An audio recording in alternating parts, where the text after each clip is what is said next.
O seu Gonçalves é da comunidade de São José, uma pessoa muito querida mesmo. Ele é o pai da Nilma, o pai do Nelson, pai do Noel, que mais? Da Nida, tudo com N, né? Então, muito querido. Ele chegava na missa já cumprimentando. Às vezes o pessoal não estava nem interessado, mas ele cumprimentava todo mundo na missa. É uma pessoa muito querida. E ontem eu fui lá na UTI. Ele estava na UTI, a Nilma estava junto, e comecei a conversar com ele. Escuta tudo. Entende tudo. E ela percebeu que o pai estava reagindo na hora que eu conversava com ele. Né? Entende tudo.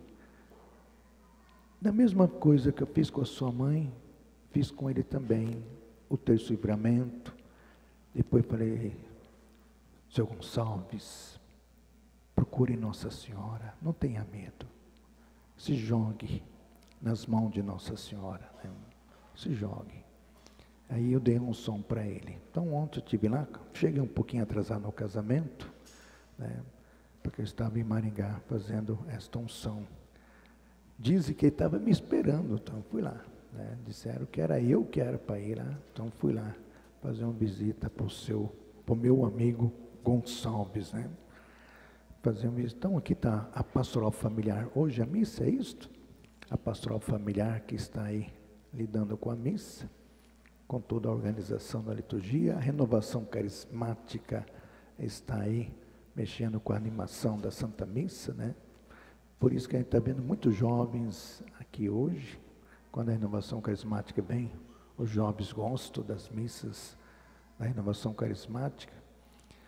O Guilherme está cuidando da parte técnica, e a Claudete está mexendo no telão, a nossa coordenadora da liturgia, a Claudete, né? Então tá bom. Claudete, vamos pegar a primeira leitura. Eu só quero dar uma passadinha bem rápido na primeira leitura, que é o livro do profeta Amós. O Antigo Testamento, tem pessoas que lêem o Antigo Testamento e não entendem o Antigo Testamento. Primeiro, o Antigo Testamento é uma história. É uma história de um povo. E na nossa história, na história do povo, na minha história, na sua história, nossas histórias, tem momentos bons, momentos maus, tem pecados, tem graças, tem corrupção, tem verdades, tem justiças. E nessa história aparecem os profetas, homens que Deus manda para falar em nome dele. Profeta quer dizer o porta-voz. Profeta significa o porta-voz, aquele que vai levar a mensagem de Deus. Mas como também existe reis corruptos, naquela época havia os reis corruptos. Então quando chegava um profeta de Deus e apontava o dedo para o rei, ele sentia mal, porque o povo respeitava um profeta. É um profeta falando. O que o rei começou a fazer? Começou a contratar homens para ser profetas. Eu vou te dar um salário por mês para você ser o meu profeta. Não, eu não. Quem sou eu para ser um profeta do Senhor? Não, só concordar comigo. É só dizer que Deus concorda comigo, pronto. Aí chegava o profeta de Deus e falava assim: o Senhor mandou dizer que o senhor está errado. Falei, calma aí, vou chamar os meus profetas. Chamava 10, 15, 20, 30 profetas. Vem cá. Este homem apareceu aqui, um profeta, é o profeta Isaías. Ele disse que Deus não está contente. Na profecia de vocês, o que Deus está falando? Todos eles assalariados concordavam com o rei e o povo ficava confuso. Então o profeta Amós foi lá profetizar. Havia um sacerdote, o Amazias, disse: ô vidente, vai embora daqui. vai ganhar pão em outro lugar. Porque naquela época, o filho de pastor é pastor, o filho de agricultor é agricultor, filho de professor é professor, é assim por diante, né? Naquela época era assim. Vai ganhar pão lá não, onde você estiver. Aqui não, aqui é o lugar do rei. Aí no versículo 14, Claudete, leiam comigo o que o Amós vai falar para ele. Versículo 14, vocês encontraram aí? Vamos ler bem alto, bem forte, juntos? Respondeu Amós a Amazias, dizendo, continuando: não sou profeta, nem sou filho de profeta, sou pastor de gados e cultivo sicômoro. sicômoros. Continuando: Senhor chamou-me quando eu tangia o rebanho, e o Senhor me disse, vai profetizar para Israel, meu povo. Vocês entenderam? Então Deus chama você e vai profetizar. Mas Senhor, eu não sou padre, eu não sou bispo, eu não sou nada. Não, é você que eu estou chamando, é você que vai profetizar. Esse dia chegou uma pessoa daqui de vocês, falou, padre, Deus pediu para eu fazer uma oração para o senhor. Sério? Eu posso? Claro, se Deus pediu para você fazer uma oração, eu vou me ajoelhar para você fazer uma oração. É certo, tinha mais uma pessoa vendo, ali na porta, estava saindo, correu, foi lá, me ajoelhei. Eu respeito, eu tenho o maior respeito, sabe? Porque eu sei o quanto sou pecador, eu sei o quanto é fraco, e Deus mandou fazer aquela oração para mim, porque eu estava precisando, eu estava realmente precisando. Então é isso, Deus chama, e Deus chama para ser profeta, né? Deus chama. E assim aconteceu com o Juan Diego, Nossa Senhora apareceu para ele, mas Nossa Senhora falou, mas senhora, pensa para outro, eu ia falar com o bispo, tem gente mais importante do que eu. Não, é você mesmo, é você que vai. E agora, por isso que nós vamos entrar agora no Evangelho, nós vamos entrar no Evangelho, e que domingo, esses dias atrás, dia de São Pedro e São Paulo, eu estava falando o seguinte, quando a igreja coloca duas figuras tão importantes, Pedro e Paulo, esses personagens tão importantes na igreja, significa que tem lugar para todos. Gente, Pedro era diferente de Paulo. Compreendeu, Valdemar? Totalmente diferente. Pedro, malemar, sabia um dialeto aramaico. Sebastião era pescador, era um pescador. Uma pessoa que viveu a vida toda. Jesus chama esse homem para ser apóstolo. O Paulo, um cara estudado, um fariseu, conhecia a Torá. Segundo o Atos dos Apóstolos, estudou na melhor escola, chamada Escola de Gamaliel. Falava bem o hebraico, com certeza os dialetos também da terra dele. Falava bem o grego. Ele foi lá em Atenas, num lugar chamado, tipo numa praça como a nossa, chamado Areópago, e fez uma grande pregação em grego, usando palavras de filosofia, está lá na Bíblia, usando termos filosóficos, sinal que era muito preparado. Depois tinha cidadania lá, romana, quer dizer, sabia bem o latim. Homens completamente diferentes, homens que brigavam. Diz a Bíblia que Paulo saiu da Antioquia com Barnabé, foi a Jerusalém falar para Pedro, Pedro, você é um homem de duas caras. Quando você está aqui ao lado de João, de Tiago, você é um. Quando você está no nosso meio, na Antioquia, você é outro. Falou desse jeito para Pedro. Brigavam, diferentes. E esses homens se uniram na fé por Jesus Cristo. Com a mesma paixão em Jesus Cristo, morreram martirizados na mesma cidade, Roma. Você veja bem, a igreja tem lugar para todos. para todos. Tem lugar para quem quer fazer parte da renovação carismática. Tem lugar para quem quer fazer parte dos marianos. Tem lugar quem quer fazer parte da pastoral familiar. Quem quer ser ECC. Tem lugar para todos. Mas ninguém pode dizer que ele é o melhor. Não tem um modelo de ser cristão. Na Igreja Católica, não tem um modelo de ser cristão. O que tem é o seguinte: nós temos que estar unidos na igreja. É isso que vai mostrar agora o Evangelho. Nós estamos no capítulo 6 de Marcos.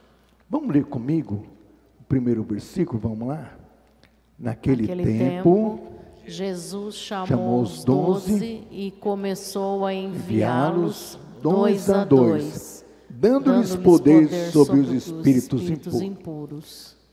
Paulinho, se você pegar esses 12 que Jesus chamou, fala, puxa vida, já está falida. Essa igreja está falida. Vou dar um exemplo. Marcos, vou dar um exemplo para você. Pega Mateus. Vamos pegar Mateus. Mateus era um publicano.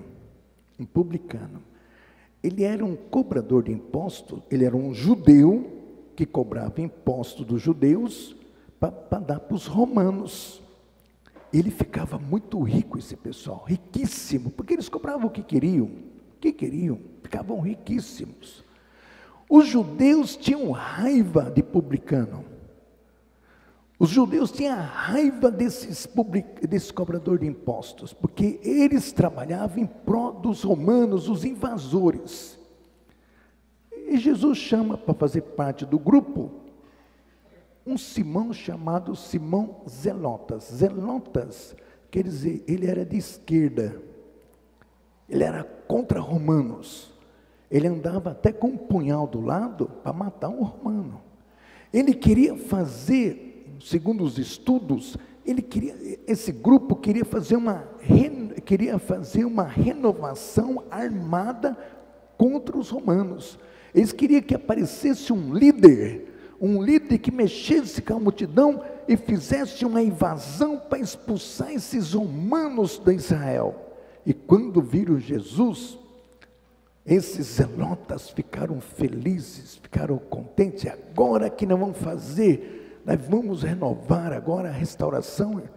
Jesus colocou esses 2 e outros. Se eu fosse colocar a característica de cada um dos apóstolos, eu falei assim, não pode ser possível.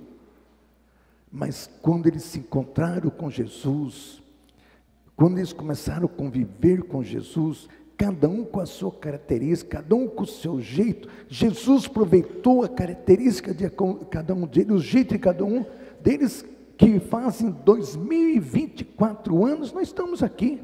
Olha essa igreja. Então nós temos que encontrar com esse Jesus.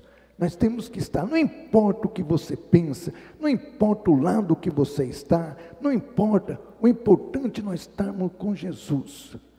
Vocês concordam comigo? Nós somos de Jesus.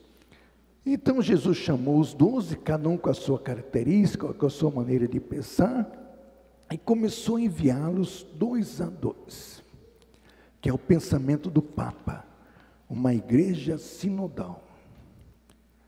Houve uma época que o padre podia tomar a decisão que queria numa paróquia. Hoje não.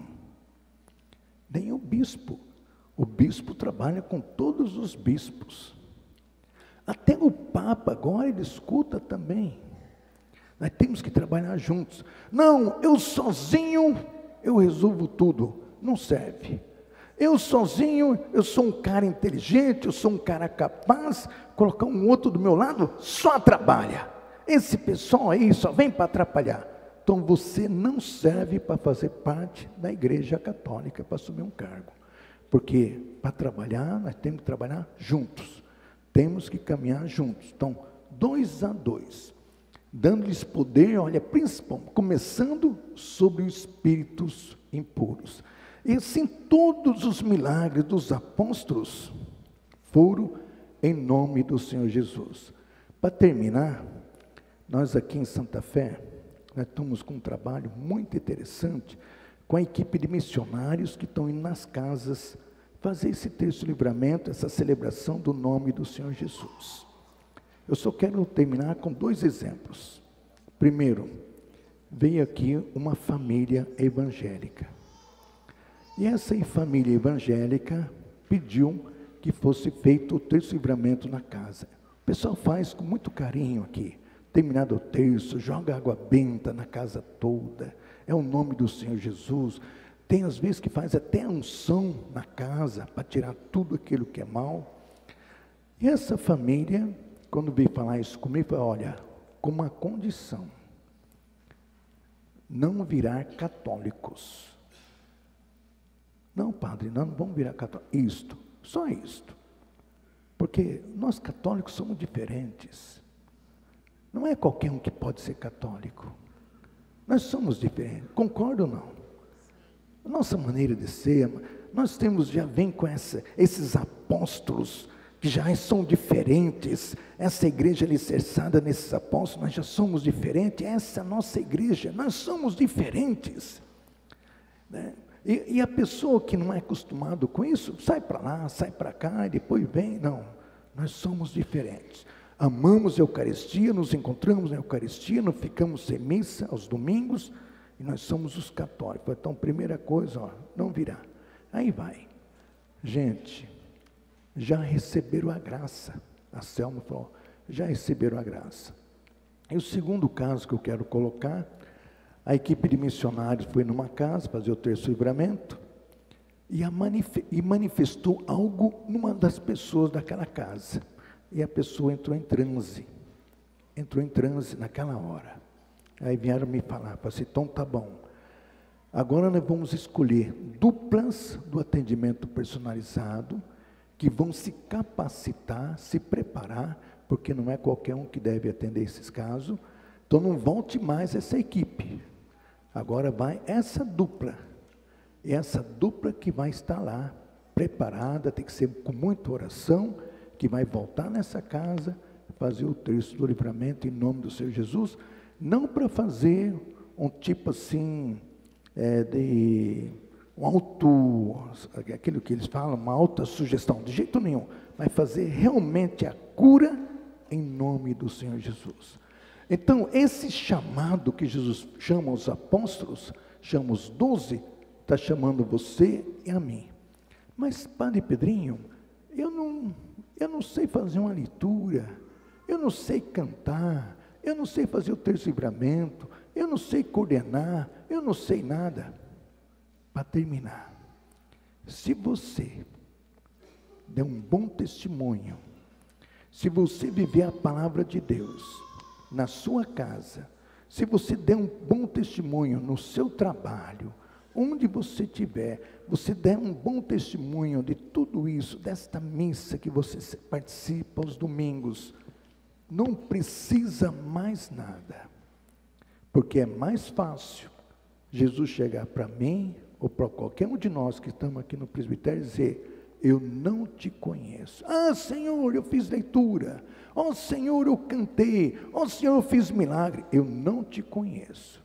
Ele vai conhecer aquele que viveu a sua palavra.